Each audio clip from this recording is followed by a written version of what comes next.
was sitting at the table and watching as my cheating wife headed to the bathroom, followed by her AP. Hey Reddit, using a throwaway account because I don't want this associated with my main. My name is Michael and I'm a 32-year-old man. My wife's name is Lily and she's 30 years old. We met in college and dated until we got married about 4 years ago.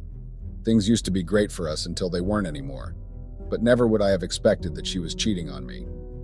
Like I said before, Lily and I met in college, and from the moment I laid eyes on her, I knew she was the one. Everything just clicked between us, from our shared interests to our sense of humor. Lily was not just beautiful, she was kind-hearted and fun-loving. She made every moment we spent together feel like a blessing. We dated through college, graduated, and eventually tied the knot a few years later. Fast forward to today, we have a wonderful son whom I'll call Sean for privacy. He's 3 years old and the light of my life. I've always been a family guy. I've done everything in my power to provide for my loved ones. Lily decided to be a stay-at-home mom because she wanted to be there for every moment of Sean's early years, and she also wasn't a fan of daycare. I respected her choice completely. After all, family always comes first. As the sole provider, I take care of all the bills. I make sure that our little family has everything we need. But it doesn't stop there. I'm also heavily involved in household chores. I've spent countless hours cooking, cleaning, and looking after Sean. I cherish every second with him. I often find myself playing games, reading stories, or just cuddling up on the couch with him. I've also always believed in keeping the romance alive in our relationship. I make an effort to compliment Lily, plan date nights, and surprise her with little gestures of love. However, something changed after Sean was born. The spark that was present in our love life just died down. At first, I got it. She had just given birth, so naturally, she and the baby needed all the time and attention. During her pregnancy, I made sure to be there for her, looking out for her needs every step of the way. When Sean came into our lives, I was right there, supporting her through it all. But as time went on, I couldn't ignore the signs. Lily was pulling away, and it wasn't just exhaustion from caring for our newborn.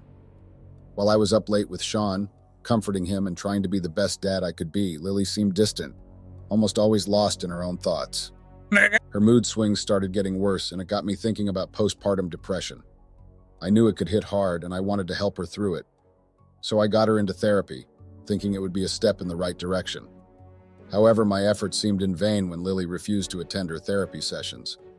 The first day I drove her there, but with Sean needing constant attention, I couldn't stay with her. To my shock, she never showed up for her session. Instead, she chose to wander aimlessly. I had to track her location to bring her home safely. She couldn't give me a straight answer, and despite getting her checked out, there were no signs of anything serious going mentally. It was tough seeing her struggle, but I did my best to support her, even when she pushed me away. After giving birth, Lily seemed to go downhill. She physically recovered fine, but mentally she was off. She just couldn't muster up the energy to do anything. I took on more and more around the house, looking after Sean and keeping things running while Lily seemed content to do nothing but lounge around. It was tough to watch. She used to be so involved, so lively, and now she was like a shadow of herself. I tried talking to her about getting help, about therapy, but she shut me down every time. The thought of therapy was a no-go for her, and she made it clear she wasn't interested in any kind of intervention. I wanted nothing more than to see Lily happy and vibrant again. Seeing her struggle with postpartum depression was very saddening and gut-wrenching, and I was determined to do whatever it took to lift her spirits. One of my suggestions was for her to consider going back to work, even if it meant taking on a low-paying job just to get out there and regain a sense of purpose. I thought it could be a positive change, something to focus on outside of our home life, and maybe even a chance for her to reconnect with her passions. But Lily was adamant in her refusal. She saw it as unnecessary pressure and said she preferred to stay at home despite the toll it was taking on her mental well-being. It was very hard for me to accept her decision, but I knew that I couldn't force her to do something she wasn't ready for. I respected her choice, even though I wished she would give it a chance, if only to see a little bit of her old self return. Then I noticed something. It was like I was living with two different people. When Lily was with her friends, she was outgoing, chatty, and full of life. But the moment she walked through our front door, it was like a switch flipped. She became distant, unresponsive, and it felt like there was a barrier between us that I couldn't break through. I tried talking to her about it, hoping to understand what was going on, but every time I brought it up, she would get defensive and angry. It was frustrating because I just wanted us to be open and honest with each other, but she would shut me out every time. It was tough seeing her so lively and social outside our home, yet so closed off and distant when we were together. I couldn't help but wonder what had changed and why she couldn't be the same person with me that she was with her friends. Things continued like that for a long while. In fact, it became the new normal, and I found myself getting used to the distance and numbness that had settled between us. I had tried every approach I could think of to bridge the gap, to understand what was going on with Lily, but nothing seemed to work. It was like banging my head against a wall with no progress in sight. But leaving wasn't an option, not with my son still being so little. I knew the courts would likely favor Lily for custody because of Sean's age, and I couldn't bear the thought of being separated from my son. So I stayed, hoping against hope that things would somehow get better. Plus, despite everything, there was still a part of me that loved Lily deeply.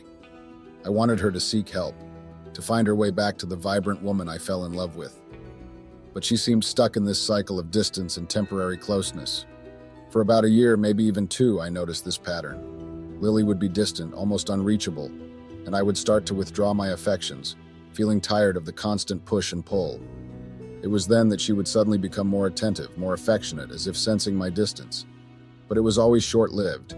Maybe for a few days she would be fine, then once she felt I was back on board, she would retreat into her shell again, leaving me feeling confused and frustrated. Then I noticed something, the first sign that made my stomach churn. She was spending a lot of time on her phone. Now I know that's usually the first sign people talk about when they suspect their partner might be cheating, whether emotionally or physically. The constant scrolling, the distant look in their eyes when they're glued to that screen. It all adds up to this sinking feeling in your gut. But back then, my mind didn't immediately jump to cheating. After all, Lily had been distant from me for a long time already. It was almost like a new normal for us, sadly. So when I saw her not only on her phone more than usual, but also being very secretive about it, a little alarm bell went off in my head, but I pushed it aside because I thought it was just another layer of her withdrawal from our relationship. I tried to brush off those uneasy feelings, thinking maybe it was just stress or her being preoccupied with something else. But no matter how hard I tried to convince myself, that lingering doubt wouldn't go away. It felt like there was this dark cloud hanging over us. I was seriously starting to question everything we had built together. Lily was never the type to be all overly protective or secretive about her phone. In fact, she was quite the opposite. She'd leave it lying around, forget where she put it, and I'd end up being the one to track it down or call it to find it. It was just one of those little quirks of hers that I found kind of endearing, and it had become a bit of a running joke between us, her carelessness with her phone. But then, out of nowhere, she became super protective of her phone, always checking it like she was waiting for something urgent, hiding it from me like it was some kind of top-secret document. It was like she had something to hide, and it didn't sit right with me. She started doing all these little things to keep me from seeing her phone or her messages, refusing to charge it in the same room as me, keeping it close by at all times, and avoiding opening it up if I was around. It was like she was guarding it with her life, and it raised a red flag in my mind. Why was she building a wall between us? I just couldn't figure out why. Why was she being so secretive, especially when she had never been like that before? It felt like a breach of trust, a barrier between us that I couldn't break through no matter how hard I tried. The next stage of my suspicions came when I noticed that Lily was spending an unusual amount of time outside the house. Now I should mention that a significant change had already taken place in our lives. Like I mentioned before, Lily had become extremely tired and lazy, avoiding any household chores and leaving me to pick up the slack. This led to me cutting back on my hours at work and transitioning to remote work from home, which then allowed me to juggle taking care of Sean and managing the household chores without letting things pile up. That didn't mean that I worked 100% remote. I still went to the office, but about 70% of my work was done from home. So with me being home a lot, I couldn't help but notice Lily's frequent outings. Her excuses for leaving were becoming flimsier by the day. Sure, she used to go out with her friends occasionally, but now it seemed like she was always on the move, and her explanations just didn't add up. One red flag was her newfound interest in driving herself. Before, she would often rely on her friends to pick her up for a night out, especially since she wasn't much of a drinker. But now she was taking the wheel more often, which struck me as odd. I didn't think much of that, though, because I justified that it could have just been a coincidence. What if she wanted to drive herself more and I was suspecting her for nothing?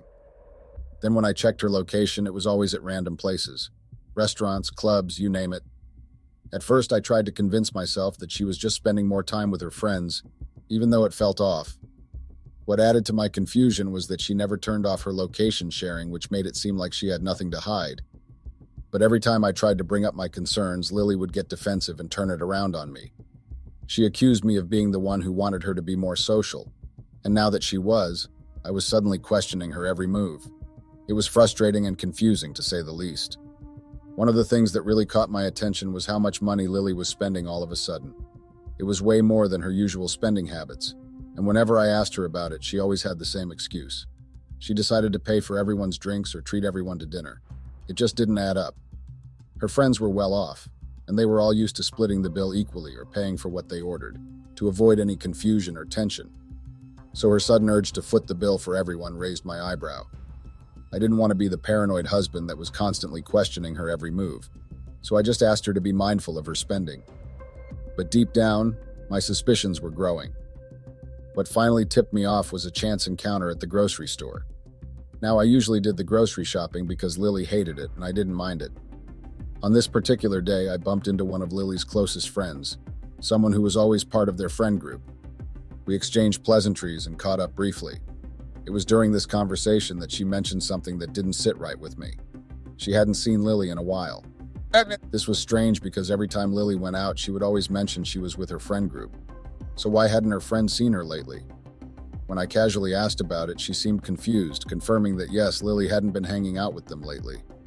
I brushed it off, not wanting to raise any suspicions, but it nagged at the back of my mind. When I got home, I mentioned the encounter to Lily, and she seemed surprised. It was almost like she hadn't expected me to run into her friend. She asked me what we talked about, but I just told her that all we did was exchange pleasantries.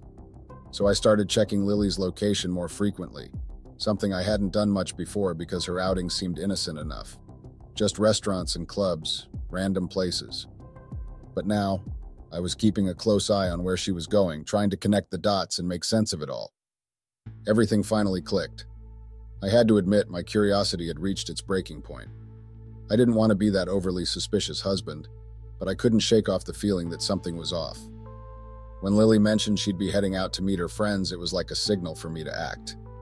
I played it cool, telling her I'd be home working and that I had already arranged for my sister to come over and help with Sean or take him out to the park.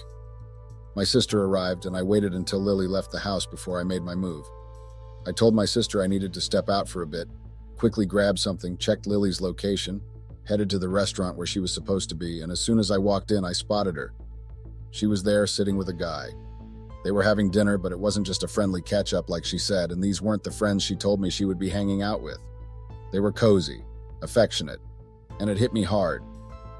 I found a spot where I could watch without being seen, ordered something to blend in, and just observed. The way they interacted, it was clear they were more than just friends. My heart sank as I watched her spoon feed him. It was absolutely crazy. I was on the verge of tears. But what really tore me apart was when they started talking, though I couldn't make out their conversation. I watched as she got up and headed to the restroom, and he followed right after her. I didn't need a crystal ball or a fortune teller to know what was going down in that restroom. It was as clear as day the guy with my wife was the one she'd been messing around with. I was pouring my heart and soul into our marriage, doing everything I could to make things work, and all the while she was cheating on me. She was beyond crazy. I was shocked, hurt, in disbelief and angry. Part of me wanted to barge in there and make a scene, but I tried to keep a lid on my emotions. I settled the bill, then made my way to the restroom. I didn't even have to peek inside to figure out which stall they were in. The noises coming from there were pretty disgusting, but also made it clear what stall they were in. I knocked firmly on the stall door, and they went silent. My wife's voice nervously claimed the stall was occupied. It wasn't my proudest moment, but I couldn't hold back. I demanded she face me, but there was only silence from her end. It was like she recognized my voice and couldn't bring herself to respond. After some awkward silence, the guy in the stall asked who I was. I told him straight up that this was my wife they were with. He seemed taken aback, apologized, and spilled the beans that my wife had led him to believe she was divorced and so was just looking for a casual thing. We had this crazy conversation in that cramped restroom while my wife stayed hidden in the stall, too ashamed or shocked to come out. I was furious, and so was the guy she was with. He felt like he'd been played just like me. Meanwhile, my wife stayed holed up in that stall, probably too ashamed or stunned to face what was happening. Realizing I was wasting my time waiting for her to come out, I decided to leave. I told her I'd be at home and that she needed to collect her stuff. That got her moving. Now she was trying to go after me and beg, but I wasn't about to stick around for any drama. I would have taken my car keys right then if I hadn't driven alone. I had been the one to pay for all our cars. Back home, my sister saw the storm brewing inside me. She knew something was off, and I spilled everything to her. She was shocked and angry on my behalf because she knew how hard I'd been working for our family. We both agreed we couldn't keep this quiet. My wife's actions needed to be known. I asked my sister to help pack her things. I didn't want her setting foot in our home anymore. My sister was on board, so while she did that, I started making calls. I called up my in-laws, my own family, and our friends, telling them what went down. I didn't wait for their reactions or advice. I just wanted everyone to know what had happened. The moment I finished calling as many people as I could, I switched my phone to Do Not Disturb mode and joined my sister in packing up the rest of my wife's belongings. We swiftly gathered them and tossed them out onto the porch, then locked the door. Less than 5 minutes later, my wife arrived, tears streaming down her face, begging for forgiveness. But it was too late. She had betrayed me in the worst possible way.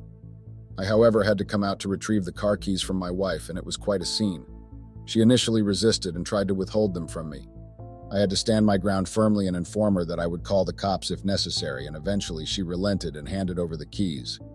I told her there was no chance for reconciliation and that I wanted her to leave. This angered her, and she started hurling insults and blame my way. Can you believe it?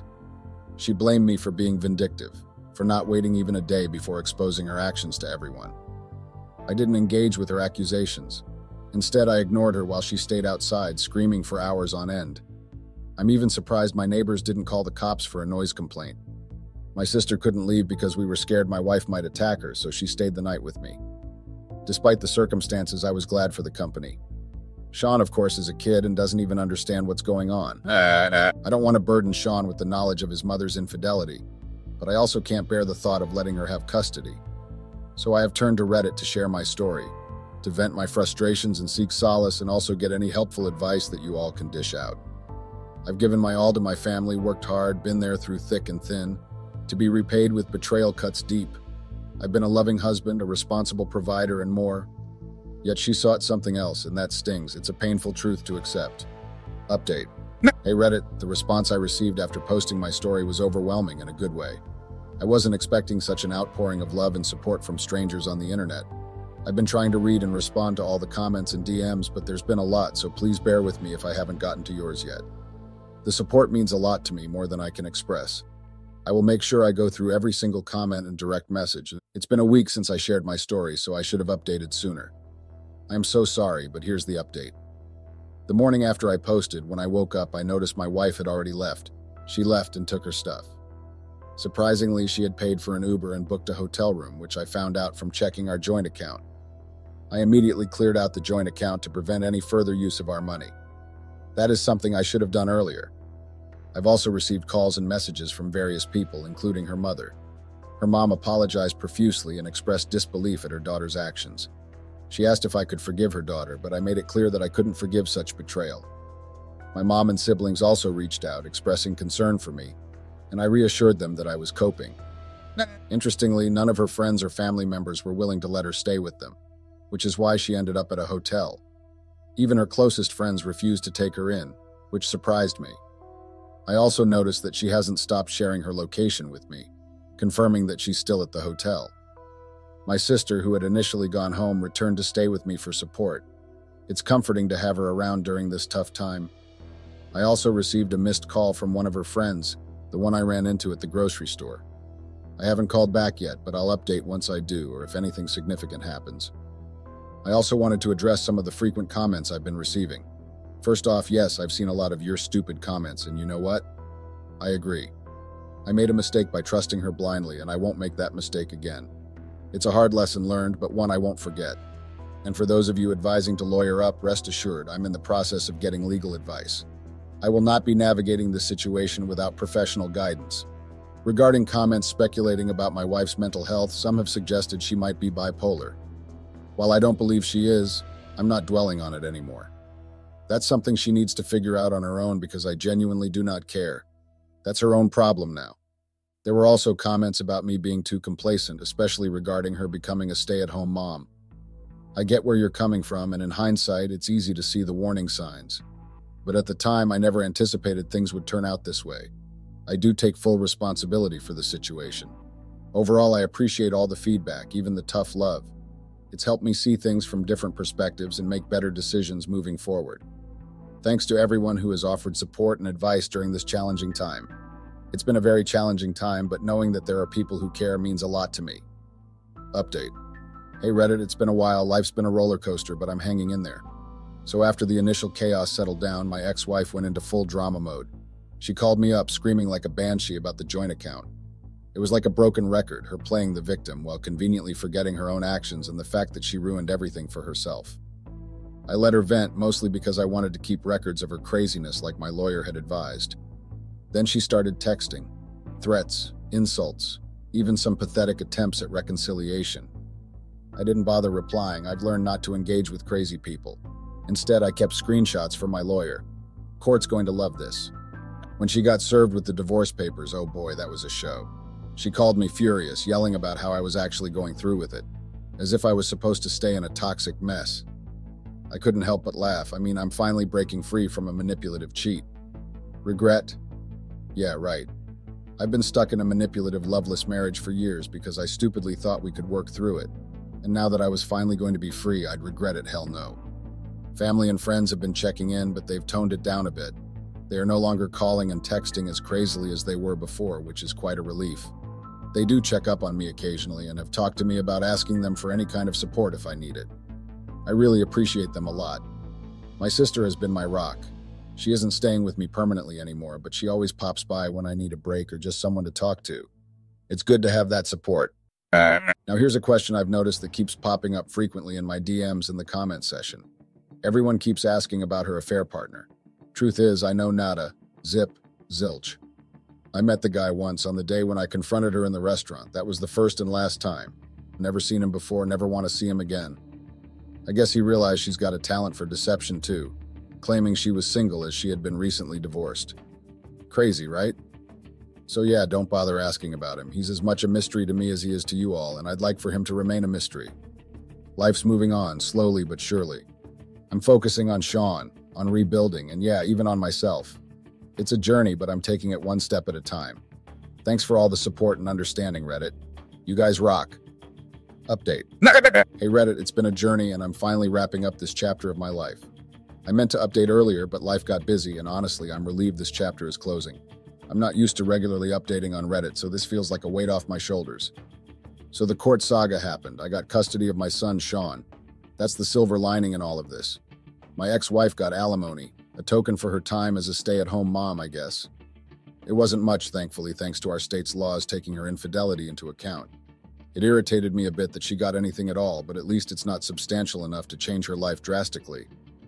On the bright side, I got to keep everything else. House, assets, you name it.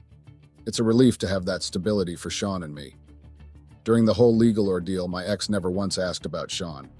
That spoke volumes, and my lawyer made sure to highlight that in court. She was too busy drifting between begging me to take her back and hurling insults at me. After the judge laid down the verdict, my ex-wife seemed to finally realize the magnitude of what she had lost. She caught me outside the courtroom, crying and begging for a chance to talk. I heard her out briefly, but I knew deep down that words wouldn't change anything, plus there was a huge chance her tears were all fake, and she was just trying to manipulate me. I quickly made my way out, not wanting her emotional breakdown to create a scene. It's a tricky situation. I can't just block and cut her off completely because of our co-parenting responsibilities. As much as I wanted to distance myself, I have to stay connected for Sean's sake. On the bright side, these interactions remind me about why the divorce was necessary and keep me in the loop about her life falling apart. I've been focusing on myself and Sean a lot. Family and friends have been my pillars. They keep making sure I never feel alone. Their support means the world to me. Things have been surprisingly chill lately, given the storm I've weathered. It's a testament to the strength I've found within myself and the amazing support system around me. To everyone here, thank you for the love, understanding, and advice. You've been incredible. I might just retire this account and go back to my main. But before I do, a massive shout out to all of you. You rock!